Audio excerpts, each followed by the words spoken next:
સ્વામિનારાયણ હરે.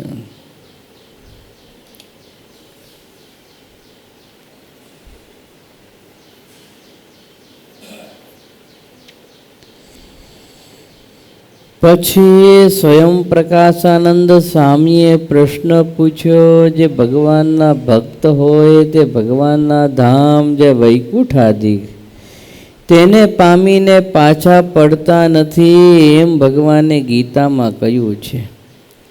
અને જે પડતો હશે તે સે દોષે કરીને પાછો પડતો હશે. પછી શ્રીજી મહારાજ બોલ્યા, જે કોણ ભગવાનના ધામને પામીને પાછો પડ્યો છે એક તો બતાવો. પછી સ્વયં પ્રકાશાનંદ સ્વામીએ કહ્યું, જે એક તો વૈકુંઠમાંથી જય વિજય ભગવાનના પાર્ષદ પડ્યા અને ગોલોકમાંથી રાધિકાજી ને શ્રીધામમાં પડ્યા. પછી શ્રીજી મહારાજ બોલ્યા, જે જય વિજય પડ્યા એ તો ભગવાને પોતાના સંતનો મહિમા દેખાડવા સારું પાડ્યા. જે સનકાદિક જેવા સંતનો દ્રોહ કરે તો વૈકુંઠાદિક જેવા ધામને પામ્યો હોય તોય પણ પડી જાય. અને જય વિજય તો પાછા ત્રીજે જન્મે ભગવાનના વૈકુંઠ ધામમાં પહોંચ્યા.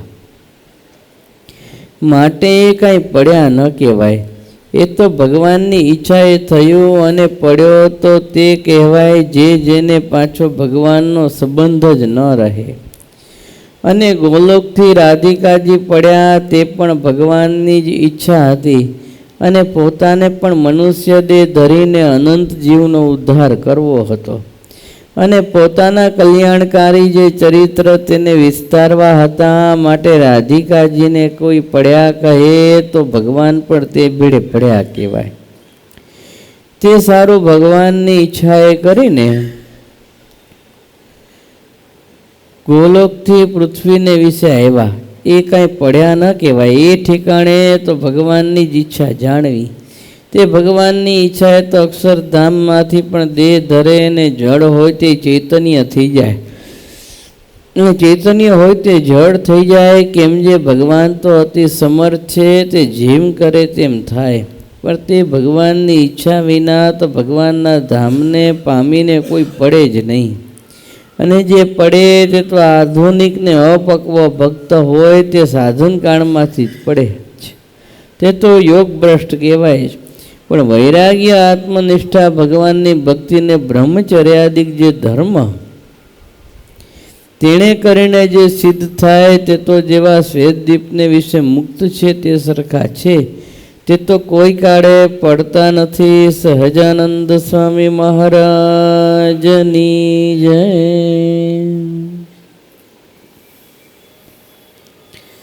શ્રીજી મહારાજ આ વચનામૃતમાં સ્વયં પ્રકાશાનંદ સ્વામીના જે પ્રશ્ન છે કે ભગવાનના ધામમાંથી ભગવાનના જે પાર્ષદ હોય તે પડી જાય છે, એના જવાબમાં એવું કહે છે કે જય વિજય પડ્યા એ તો સંતનો મહિમા દેખાડવા માટે પડ્યા. જો ગઈકાલે પણ આપણે એની વાત જોઈતી કે જય વિજય બંને પાર્ષદે સનકાદિકોનું અપમાન કર્યું તો સનકાદિકો એને શ્રાપ આપ્યો. એટલે મહારાજ કે એટલે જય વિજયને આ રીતે 3 જન્મે પાછા ભગવાનના ધામને એ પામી ગયા. એ કાંઈ પડ્યા કહેવાય નહીં. એ તો ભગવાનની ઈચ્છા થકી જ થયું છે. ભગવાનને સંતનો મહિમા બતાવો તો એટલે આ કાર્ય થયું. હવે મહારાજ ગોલોકથી રાધિકાજી પડ્યા એની વાત કરે છે કે ગોલોકથી રાધિકાજી પડ્યા તે પણ ભગવાનની ઈચ્છા હતી. હવે ગોલોકની અંદર રાધિકા અને શ્રીદામા બંનેને વઢવેડ થઈ.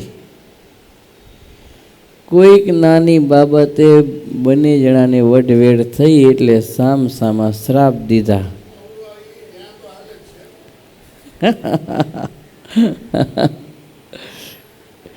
સામસામા શ્રાપ દીધા. સામસામા શ્રાપ દીધા એના કારણે રાધિકાજીને આ પૃથ્વી ઉપર ભૃગુબાનની દીકરી થઈને આવવું પડ્યું. અને નામ તોય એનું એ જન્મમાં રાધા જ રહ્યું. ભૃગુબાન એ તો વૃષભાન કુમારી, એ વૃષભાનની દીકરી. બીજું નામ ભૃગુબાન એમના પિતાજીનું. શ્રીમદ ભાગવત દસમ સ્કંદમાં રાધા શબ્દ એવો ક્યાંય મૂક્યો નથી. અન્ય પુરાણોની અંદર અલગ અલગ આખ્યાયિકાઓ એમની લખાયેલી છે કે આવી રીતે વૃષભાનની દીકરી થયા. વૃષભાન એનું બીજું નામ ભૃગુબાન હતું. અને આખી જિંદગી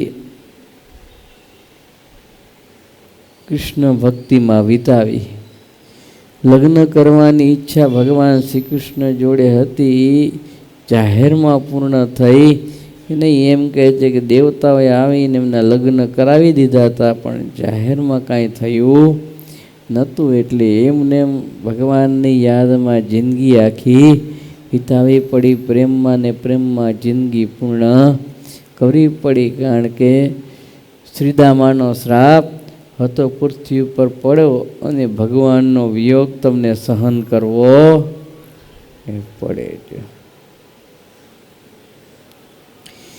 તો મહારાજ કારણ એ બતાવે છે. એની માતાનું નામ કલાવતી, એ યાદ આવ્યું. વૃષભાન અને ભૃગુબાન એના પિતાજીનું નામ ને રાધાજીના માતાનું નામ કલાવતી હતું. તો મહારાજ એમ કહેવા માગે છે કે આ જે ઘટ્યું, રાધાજીને નીચે આવવાનું થયું, પણ એ તો ભગવાનને જ આ પૃથ્વી ઉપર દેહ ધારણ કરવો તો ને પોતાના ચરિત્રનો વિસ્તાર કરવો તો. એટલે ભગવાનની ઈચ્છા હતી કે રાધાજી જન્મ ધારણ કરે. પ્રભુના સંકલ્પથી વઢવેડ થઈ હતી. એમને વઢવેડ થઈ એ નથી, ભગવાન શ્રી કૃષ્ણની ઈચ્છા હતી એટલે વઢવેડ થઈને એના કારણે સામસામા શ્રાપ થયા જ. શ્રીદામા એ રાધાજીના શ્રાપને કારણે શ્રીદામા થયા અને જિંદગી આખી ગરીબ રહ્યા. જિંદગી આખી ગરીબ રહ્યા. ગરીબીની અંદર જણે દેહ છોડ્યો છે. તો ભગવાનની કંઈક ઈચ્છા હતી. શ્રી કૃષ્ણ ભગવાન આ પૃથ્વી ઉપર જન્મ ધારણ કર્યો. મથુરાની અંદર વસુદેવ દેવકી થકી જેલમાં પ્રભુ પ્રગટ થયા, પણ જેલમાં રહ્યા નહીં, મથુરામાં નયા નહીં. જન્મતા વેત રાત્રિના સમયે ગોલોકની અંદર જ વસુદેવજી એમને ટોપલામાં ધારણ કરીને મૂકી ગયા. ને ત્યારથી પ્રભુ આપણે ગોકુળમાં મૂકી ગયા. ત્યારથી ભગવાન 11 વર્ષના થયા ત્યાં સુધી ગોકુળ વૃંદાવનમાં રહ્યા અને ત્યાં જ પોતાની લીલાનો પ્રભુએ વિસ્તાર કર્યો. કંસના જેટલા અસુરો હવે મારવા માટે એને ભગવાન મારતા ગયા. ગોપીઓને પ્રેમ આપતા ગયા. જોડે જોડે રાધિકાજી જોડે પણ ઘણા બધા પુરાણોની અંદર લીલાઓનો વિસ્તાર છે. દસમ સ્કંદની અંદર સીધામાં જોડે ભગવાનની લીલાઓનો વિસ્તાર છે કે બ્રહ્માજીનું મોહ નિવારણ કરવું તો સીધામાના મોઢામાં રહેલી જે છાશ હતી એ છાશ ભગવાને ઢીકા માર્યા. ઢીકા મારી છાશ સુધી ભગવાને પોતાના જીભમાં લીધીને આજુબાજુથી ચાટવા માંડ્યા. તો બ્રહ્માજીને એમ થયું કે આ ભગવાન કહેવાય એ નહીં. આવું બ્રહ્માજીને થઈ ગયું જો. અને પછી તો છે ગોલોકમાં એ બધાએ જેટલા ગોપ હતા એ બધા ગાયો વાછડા દેખાડ્યા. નીચે પણ ગોપને ગાયો વાછડા દેખાડ્યા. પોતે ડબલ સ્વરૂપે થયા. ત્યારે બ્રહ્માને એમ થયું આ સાક્ષાત ભગવાન છે. ત્યારે પ્રભુની આવીને માફી માગી જો. તો પરમાત્માએ ભગવાનનું મોહ નિવારણ સીધામાને લઈને કર્યું. એમ અન્ય પુરાણોમાં પણ એવી કથા છે કે રાધાજી જોડે ભગવાને લગ્ન કરેલા જો. કારણ કે રાધાજીને બહુ પ્રેમ, રોજ પ્રભુ જોડે મળતા ને વૃંદાવનની અંદર એને લઈને વાંસળીનો વાદન કરતા અને ગોપીઓ જોડે રાસ પણ રમતા અને ગોપીઓને પ્રેમ પણ આપતા જો. એટલે તો એ રાધા કૃષ્ણનું એક સ્વરૂપનું ઘણી જગ્યાએ ચિત્ર કે ઘણી જગ્યાએ ફોટો રહે છે. અડધા સ્વરૂપમાં રાધાજીને અડધા સ્વરૂપમાં કૃષ્ણ, કાં તો રાધા કૃષ્ણનું જોડલાનું સ્વરૂપના ઘણી જગ્યાએ ચિત્ર પ્રતિમા હોય છે. અને અત્યારે પણ આપણા દરેક મંદિરોની અંદર કેના સ્વરૂપો છે? રાધા કૃષ્ણ દેવના સ્વરૂપો છે. જે રાધા કૃષ્ણ દેવ સ્વરૂપ પધરાયું છે. જ્યાં ગોપીનાથજી મહારાજ હોય ત્યાં ગોપીનાથજી મહારાજ, બાકી રાધા રમણ દેવ, રાધા કૃષ્ણ દેવ એવા સ્વરૂપો મહારાજે પધરાવ્યા જો એવા નામથી. તો આમ મહારાજને ભગવાનને પોતાની લીલાનો વિસ્તાર કરવો હતો. એટલે પ્રભુની જ કંઈક ઈચ્છા હતી કે ગોલોકમાંથી મહારાજ જોડે સીધામાં પણ જન્મ ધારણ કરીને રાધાજી પણ જન્મ ધારણ કરે. એટલે પ્રભુએ સંકલ્પ કર્યો, બંને વચ્ચે વઢવેડ થઈ, સામસામા શ્રાપ થયા, બંને નીચે જન્મ ધારણ કર્યો. પણ મહારાજ કે આ તો ભગવાનની ઈચ્છાથી થયું, પણ બે જણા કંઈ પડ્યા કહેવાય નહીં. એને તમે કેમ માની લીધા કે ધામમાંથી પડ્યા? ધામમાં કોઈ ગયા એ પડે નહીં, ધામમાંથી પડ્યા કહેવાય નહીં. મહારાજ કે ભગવાનની ઈચ્છા જાળવી. ભગવાનની ઈચ્છા એ અક્ષરધામમાંથી પર દેહ ધરે જળ હોય ચૈતન્ય થઈ, ચૈતન્ય હોય જળ થાય. પરમાત્મા કર્તુમ અકર્તુમ અન્યથા કર્તુમ દરેક રીતે સમર્થ છે. આપણે એક બાજુ એવું બોલીએ છીએ, મારી મરજી વિના રે કોઈથી તરણું નવ તોડાય, એમ મને જાણજો રે મારા આશ્રિત સૌ નર નારી. મેં તો તમ આગળે રે વાર્તા સત્ય કહી છે ભારી. હું તો તમ કારણે રે આવ્યો ધામ થકી ધરી દે. પ્રેમાનંદનો રે વાલો વરસ્યા અમૃત, અમૃત સમાન વચન બોલ્યા, અમૃત સમાન વચન. હું તો તમ કારણે તમારા માટે કરીને આ ધામ થકી અહીંયા આવ્યો છું. પણ મારી મરજી વિના કોઈથી તરણું તોડાતું નથી. તો આપણે ભગવાન ચોખ્ખું સ્પષ્ટપણે કહી ગયા છે કે મારી મરજી વગર કાંઈ થતું. માણસ લાખ પ્રયત્ન કરે, લાખ પ્રયત્ન, પણ ભગવાનની ઈચ્છા હોય ને તો જ થાય. પ્રભુની ઈચ્છા ન હોય ને કાંઈ ન થાય. નાનામાં નાનું હોય કાર્ય કે ઝીણું સૂક્ષ્મ હોય કે અતિ મોટું સ્થૂળ હોય, ભગવાનની ઈચ્છા ભળે છે તો જ થાય છે. એ વગર કાંઈ થતું. આખું આ સૃષ્ટિનું જે ચક્ર છે ને એ ભગવાનની ઈચ્છાથી ચાલે છે. ભગવાનની ઈચ્છા વગર કાંઈ ચાલે નહીં. અને ભગવાન જો પોતાની ઈચ્છાનું બળ બંધ કરી દે તો હમણાં બધાએ એક સાથે સ્ટેચ્યુ થઈ જાય, બધા જીવ પ્રાણી માત્ર પશુ પક્ષી હોય કે મનુષ્ય હોય એક સાથે બધા સ્ટેચ્યુ થઈ જાય, કારણ કે ભગવાન પોતાની ઈચ્છાનું બળ બંધ કરી દીધું. ભગવાનની ઈચ્છાનું બળ ચાલુ છે એટલે આપણે બધા કાર્યરત છીએ, બધા એમાં પાવર છે ને જીવ બધામાં, એટલે આપણે બધાએ કાર્યરત છીએ. એટલે જે કાંઈ સારું નરસું જે કાંઈ થાય છે બધું ભગવાનની ઈચ્છા થકી.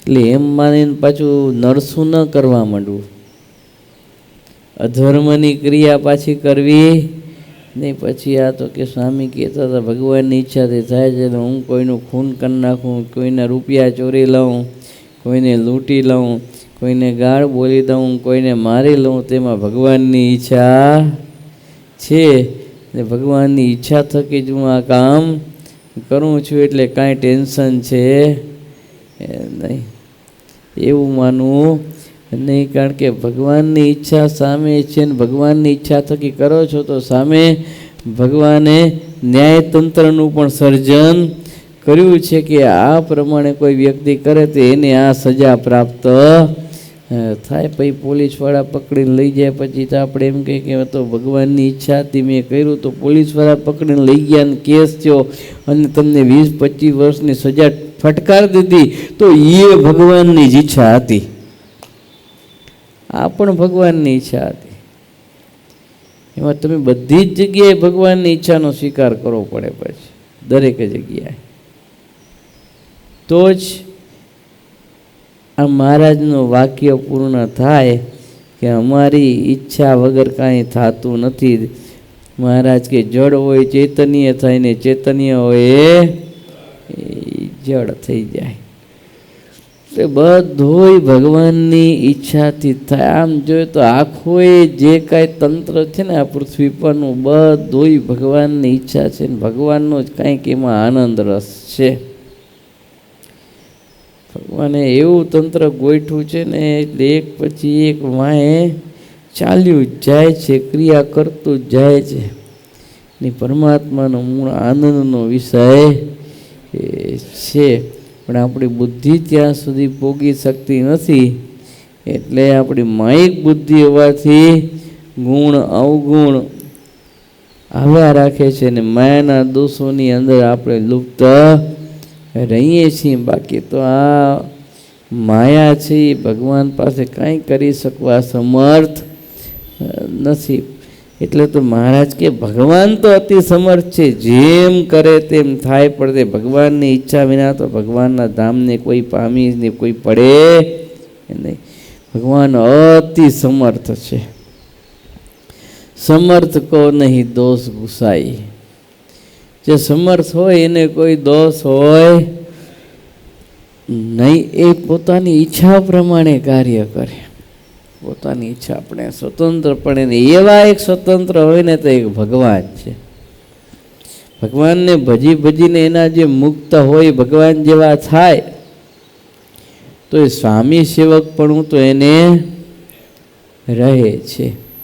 એ પણ એમ નથી માની લેતા કે હવે આઈ એમ સુપ્રીમ લોર્ડ, આઈ એમ સુપ્રીમ ગોડ, સેકન્ડ ગોડ ભગવાન સ્વામિનારાયણ. એ એવું માનતા નથી. એ અંત્યના 12મા વચનામૃત પ્રમાણે એમ માને છે કે ભગવાન જેવા ભગવાન તો એક જ છે, પણ એના જેવા થવાને માટે બીજું કોઈ સમર્થ છે એ નહીં. આવું એ માને છે અંત્યના 12મું વચનામૃત પ્રમાણે. એટલે જે મુક્ત પુરુષ છે, સદબુદ્ધિ વાળા છે, ભગવાનની આજ્ઞાની અંદર રહે છે, એ તો સમર્થ હોવા છતાંય સ્વામી સેવકનો નાતો ભગવાન જોડે રાખે છે કે હું દાસ છું, તમે મારા સ્વામી છો. એટલે તો એમ કહેવાય કે સમર્થ થકા ઝરણા કોઈથી થાય નહીં. ઝરણા કયા? તો ક્યાં અતિ સામર્થ્ય, અતુ ઐશ્વર્ય, અતિ સ્વતંત્રપણું હોય ને તોય ભગવાનના દાસ થઈને રે મહારાજ જેમ કે એ પ્રમાણે કરે ગોપાળાન સામે ન કીધું, મહારાજ એટલી બધી સામર્થ્ય મારી અંદર છે કે હું જો ઈચ્છા કરું તો કેટલાય બ્રહ્માંડોનો નાશ થઈ જાય ને કેટલાય બ્રહ્માંડોની ઉત્પત્તિ થઈ જાય, કેટલાય જીવોનો ખાત્મો બોલી જાય. આ બ્રહ્માંડના જીવને આ બ્રહ્માંડમાં ને આ બ્રહ્માંડમાં જઈને આ બ્રહ્માંડમાં હમણાં હું નાખી દઉં. પણ ઘટની અગણિત સામર્થ્ય પ્રભુ આપના ભજન થકી મારી અંદર છે, પણ હું તો આપનો દાસ થઈને રહું છું. આપ જેમ કહો એમ કરું છું. બધા જ મુક્તો, બધા જ ઈશ્વરો, બધા જ દેવતાઓ જેમ પરમાત્મા કે એમ જ કરે છે. એક માણસ જેવો છે.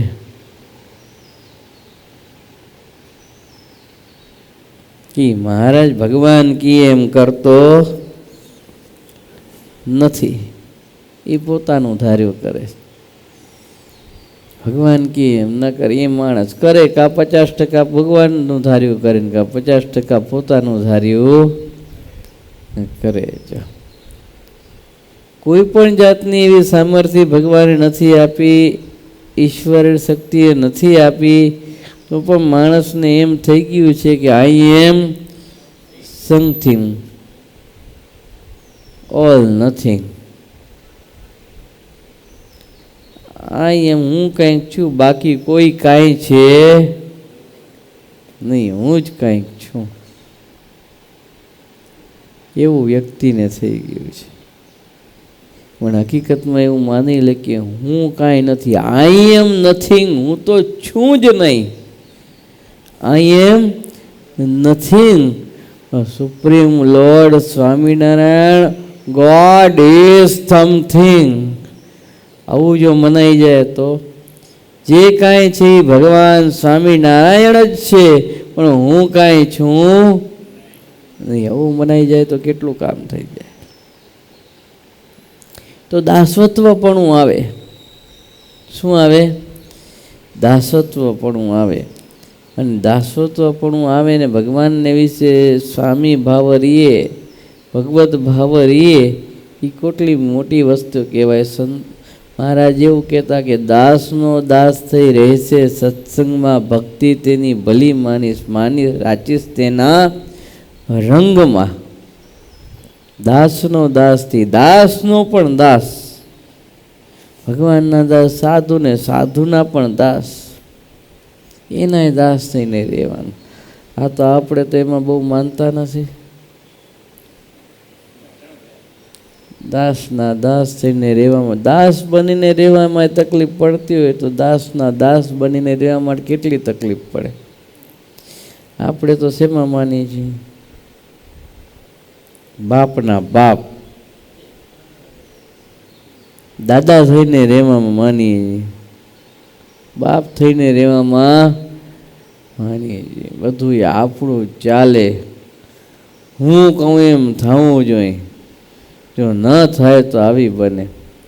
આપણે તો બહુ મોટા મેર છીએ ને, રાજા મહારાજા જેવા, કે આપણે કહીએ એમ જ થાય બધું.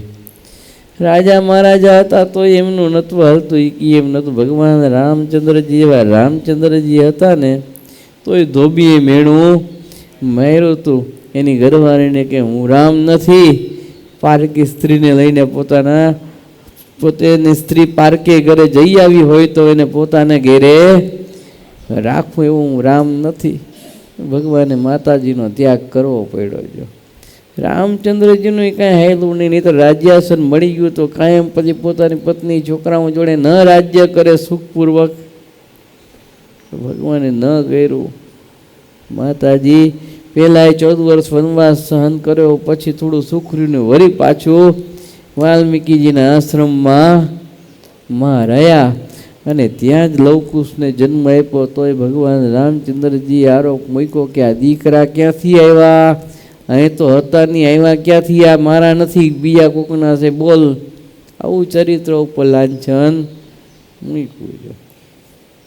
ને પછી પૃથ્વી માતાએ સાક્ષી પૂરી કે આ દીકરા તમારા જ છે. ને સીતાજીને લઈને પૃથ્વી માતા, કારણ કે પૃથ્વીમાંથી પ્રગટ થયા હતા ને સીતા મૈયા, એ પૃથ્વીમાં જ પાછા સમાઈ ગયા. આવી પરિસ્થિતિ ભગવાન રામચંદ્રજીને પણ આ લોકમાં ક્યાંય એવું સુખ જેવું જોઈએ એવું મળ્યું નહીં. એટલે આ લોક જ એવો છે એ કોઈને સુખી રહેવા દે નહીં. બધાય પોતાને એમ માને કે હું બધુંય કંઈક છું ને હું કંઈક કરી લઉં તો એમ કાંઈ થતું નથી. ભગવાનનું નથી થતું તો આપણું ક્યાંથી થાય? એટલે એમ જ માનવું કે આ એમ નથી, હું કાંઈ છું જ નહીં, જે છે એ ભગવાન છે, ભગવાનની ઈચ્છાથી બધું થાય છે. આપણે તો ભગવાનની આજ્ઞામાં રહેવાનું છે. પ્રભુ જેમ કેમ આપણે કરવાનું છે, બીજું કાંઈ કરવાનું છે નહીં. બાકી જે ભગવાનની ઈચ્છાથી થતું હોય બધું થવા દ્યો, જે થાય થાય. યુદ્ધ ચાલે છે આપણા તમારામાં કોઈમાં તાકાત છે યુદ્ધ રોકી લઈએ? કરો આંગળી ઊંચી, કોઈમાં તાકાત છે યુદ્ધ રોકવાની? છે કોઈમાં તાકાત? એ તો એમ ન થાય કે હાલો આ યુદ્ધ રોકી લઈએ તો અબજોનું નુકસાન થાય છે એ ન થાય, લોકોની જાનહાનિ થાય છે ન થાય. પણ આપણા હાથમાં કાંઈ છે એની અમુક છે ને, હા બધુંય ભગવાનના હાથમાં હોય. બધું સહજ સ્વીકાર એનો કરવો પડે. ધીમે ધીમે બધું થઈ જાય. પછી પરમાત્મા જે કંઈ કરતા હોય ને એ બધી જ રીતે જીવાત્માના સુખને વાસ્તે કરતા. ભગવાનની ઈચ્છાથી સારું એ થઈ જશે. આટલું મોટું યુદ્ધ થયું મહાભારતનું, ભગવાનની ઈચ્છા હોત તો ન રોકી લેત. અબજો ઉપર સંપત્તિનો નાશ થઈ ગયો. કરોડો લોકો મૃત્યુને પામી ગયા. કેટલી પત્નીઓ વિધવા થઈ ગઈ, કેટલી માવો દીકરા વિનાની થઈ ગઈ, કેટલી બહેનો ભાઈ વિનાની થઈ ગઈ. જો કેટલાયના સગા સંબંધીઓ મૃત્યુને પામી ગયા. પોતાની ધૃતરાષ્ટ્ર અને એની પત્ની ગાંધારી 100 દીકરા હોવા છતાંય દીકરા વિનાની થઈ ગઈ. રાજ્ય વિનાના થયા. જે કાંઈ થાય છે એ ભગવાનની ઈચ્છા છે. એટલે તો ગાંધારીએ ભગવાનને એમ કીધું કે તારી ઈચ્છા હોત તો તું બધું રોકી શકત, એમ કે તારી જ ઈચ્છા નથી. એટલે ગાંધારીએ શ્રાપ આપ્યો, જા મારા દીકરાનો જે રીતે નાશ થયો છે એમ તારા વંશનો નાશ થશે. તો એ ભગવાનની ઈચ્છા હતી. કારણ કે યાદવ કુળ હતું એને કોઈ મારી શકે એમ હતું નહીં ને. અતિ બલવાન ને તાકાતવાન હતું અને સ્વતંત્ર રીતે વર્તનારું હતું. એવી રીતે સ્વતંત્ર રીતે વર્તનારા હોય તો એનો નાશ તો કરવો જોઈએ. એ ભગવાનની ઈચ્છા હતી. ભગવાને એનો શ્રાપ અંગીકાર કર્યો ગાંધારી, એ પ્રભુની ઈચ્છા હતી. એટલે આ યત્કિંચિત જે કાંઈ થાય છે ને એમાં ભગવાનની ઈચ્છા હોય છે. પણ આપણું માઇન્ડ છે ને એટલું કામ નથી કરતું ભગવાનના લીલા ચરિત્રોની અંદર. એટલે આપણે સંશય થયા રાખીએ કે આમ કેમ થયું, આમ કેમ થયું. એ તે વખતે થતું હતું ને અત્યારે પણ જે કાંઈ થાય છે એ નિસંશય સ્વીકાર કરવાનો છે. નિસંશય સ્વીકાર કરવાનો છે ને એટલું સમજવાનું જ ભગવાનની ઈચ્છાથી થાય છે. આ ભગવાન સમર્થ છે, જે ધારે તે કરી શકે એમ છે. ભગવાનની ઈચ્છા નથી. પેલું નહીં કોઈ બોલતા कि मुर्दे लाख बुरा चाहे तो क्या होता है, वही होता है जो मंजूर है होता है. तो આવું છે બધાય. તો ભગવાનની ઈચ્છા એ ભગવાનની ઈચ્છાનું જ પ્રતિપાદન કરે છે, ખુદાનું જ પ્રતિપાદન કરે છે કે આમાંય ભગવાનની ઈચ્છા એ છે. મુર્દે એટલે પેલા મરેલા નહીં, જેના સૌ પડ્યા છે નહીં. મુર્દે એટલે આપણા જેવા જીવતાની વાત કરી કે જીવતા છીએ તો આપણે બધે મરેલા જ છીએ. કારણ કે આપણે પોતાનું ધાર્યું કરવા જ નહીં છીએ, પોતાની ઈચ્છા પ્રમાણે વર્તવા જાય છીએ ને એટલે બધા મરેલા જ છીએ. એટલે એમ કીધું મુર્દે લાખ બુરા ચાહે તો ક્યાં હોતા. એ તો ખરેખર જો જીવતા હોત ને ભગવાનને આ ઐશ્વર્ય સામર્થ્યને ભગવાનની સ્વતંત્રપણાને સમજી શકતા હોત, સમર્થપણાને, તો આપણે કોઈનું કાંઈ અહિત કરીએ જ નહીં, કોઈનું ખરાબ જ ન કરી. જે હોય એને સ્વીકાર કરી. પણ આપણે નથી કરતા એટલે આપણે જીવતા મુર્દા બનાવી દીધા છે. પરમાત્માનું સમર્થપણું સ્વીકાર નથી કરતા એટલે જીવતા આપણે મુર્દા બનાવી દીધા કે આપણા જેવા શું લાખ ખરાબ કરશે, એ તો ભગવાનની ઈચ્છાથી જે કાંઈ હશે એ થશે. જો એટલે આજ મહારાજ કહે છે કે ભગવાનના ધામને પામીને તો કોઈ પડે નહીં. આ તો બધી ભગવાનની ઈચ્છા છે. જળ હોય તે ચૈતન્ય થાય, ચૈતન્ય તો જળ થાય. ભગવાન તો તે સમર્થ છે, જેમ કરે એમ થાય. બાકી ધામમાંથી કોઈ પડ્યું નથી ને નથી. જો મહારાજ કે જે પડે છે તે તો આધુનિક અપક્વ ભક્ત હોય તે સાધન કાળમાંથી જ પડે છે ને તે તો યોગ ભ્રષ્ટ કહેવાય. એટલે ધામમાં જતો જ નથી. આધુનિક ને અપક્વ એટલે શું અર્થ? આધુનિક એટલે હાલનો, અત્યારનો, અને અપક્વ એટલે જે કાચો છે, અધૂરો છે, પરિપક્વ દશાને પામ્યો નથી, તો એને અપક્વ કહેવામાં આવે. એ આ સાધન કાળમાં હોય ત્યારે જ પડે છે, કે ધામમાં જઈને પછી પડતો નથી. સાધન કાળમાં હોય ત્યારે જ પડી જાય છે, એ ધામમાં પહોંચી શકતો નથી. એટલે એને યોગ ભ્રષ્ટ કહેવામાં આવે છે. કેવો કહેવાય? યોગ ભ્રષ્ટ. સાધન હજી તો કરતો હોય, જેના સંપૂર્ણ ન થાય ભગવાનના ધામમાં જવાની, સાધનમાંથી પડી જાય અને ભગવાનનો અવગુણ આવે તો પછી બધો યોગ ભ્રષ્ટ કહેવાય છે. તો આમ મહારાજ કે વૈરાગ્ય, આત્મનિષ્ઠા, ભગવાનની ભક્તિ અને બ્રહ્મચર્યાદિક જે ધર્મ તેણે કરીને જે સિદ્ધ થાય છે તે તો શ્વેતદીપને વિશે મુક્ત છે તે સરખા છે, તે કોઈ કાળે પડતા નથી. જો વૈરાગ્ય, આત્મનિષ્ઠા, ભગવાનની ભક્તિ ને બ્રહ્મચર્યાદિક ધર્મ, એકાંતિકી ભક્તિ યુક્ત આદિક સાધનો યુક્ત જે સિદ્ધ થઈ જાય એટલે એના સાધન બધા સંપૂર્ણ થઈ જાય, પૂર્ણ થઈ ગયા. જેને કોઈ સાધન કરવાના બાકી છે નહીં, એ તો છતે દેહે ભગવાનનો મુક્ત જ છે. જેને કાંઈ કરવાનું બાકી રહ્યું નથી, તો છતે દેહે જ ભગવાનનું મુક્ત છે. મહારાજ કે તો શ્વેતદીપ સરખા ભગવાનનું મુક્ત છે ને. એ તો ભગવાનના અહીંયા પણ મુક્ત તરીકે હોય, આ લોકના માયામાં બંધાય નહીં, અને દેહ છોડ્યા પછી પણ ભગવાનના ધામને એ પામે છે, એ પાછો પડતો નથી. એટલે આ વસ્તુ ફિક્સ રાખવાની કે ભગવાનના ધામમાં ગયા પછી ક્યારે પાછું પડવાનું છે. યદ્ગતવાન નિવર્તન્તે તદ્ધામ પરમમ મમ. જે ભગવાનના ધામને પામ્યું એ ક્યારે પાછું પડે નહીં. આટલું જો વાત સમજાઈ જાય, ભગવાન સમર્થ છે, જે ધારે તે કરે, સ્વતંત્ર છે, એની ઈચ્છા પ્રમાણે બધું કરે. આટલું જો સમજાઈ જાય ને તો બહુ મોટું કાર્ય થાય ને થાય. સહજાનંદ સ્વામી મહારાજની જય.